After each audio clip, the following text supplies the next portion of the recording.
आज जो मगही चौपाल लगल है, ये मगही चौपाल मगही भाषा के अष्टम अनुसूची में लावे ले लगल है। सबसे पहली चीज तो ये हो गया, सबसे पहला बात ये हो गया मन में आवे कि अष्टम अनुसूची है का, ओकरा में अगर ये आ जाए तो फायदा का होगा। तो एकरा से सबसे बड़का बात ये है कि अगर आज अष्टम अनुसूची में ये भाषा आ जाए, अभी 22 भाषा 24 भाषा है, 22 या 24 भाषा है अष्टम अनुसूची में। जब अष्टम अनुसूची में ये भाषा आ जाए तो हमरा सरकारी दर्जा मिल जाए, एक पढ़ाई सगरो होने लगत, हर ऑफिस में एगो एक बहाली होगा। हम बहुत पुरान भाषा ही, मगही आज के भाषा न है, बहुत पुराना भाषा है। अगर इतिहास उलटल जाए तो कहल जाए सा मागधी मूल भाषा। मागधी पहला नाम हल मगही के, मागधी से मगधी होल, मगधी से मगही हो गया फ्रेंच में।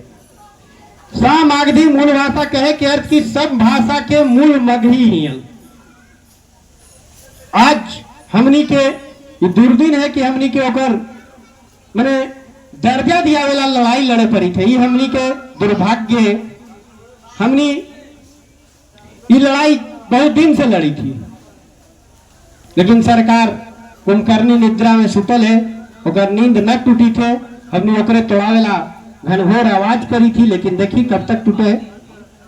अब बात आई है कि भाई अष्टम अनुसूची में लावेला चाही काका, तो बोले वाला के जनसंख्या हमने का करी थी, वो जनसंख्या कहां से आवत, तो हमने अभी एगो चीज हुई थी, सभी जनगणना हुई थी ना, अभी सबके दुआरी पर मास्टर साहब अलती है जनगणना करे, अभी घर उर गिन के गलती है।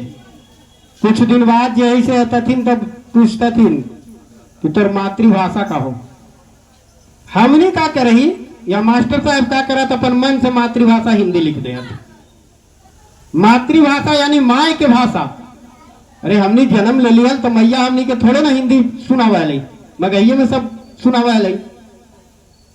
तो वही भाषा के अभी अपन जैसी मास्टर साहब आवत तो मातृभाषा मगही लिखावत।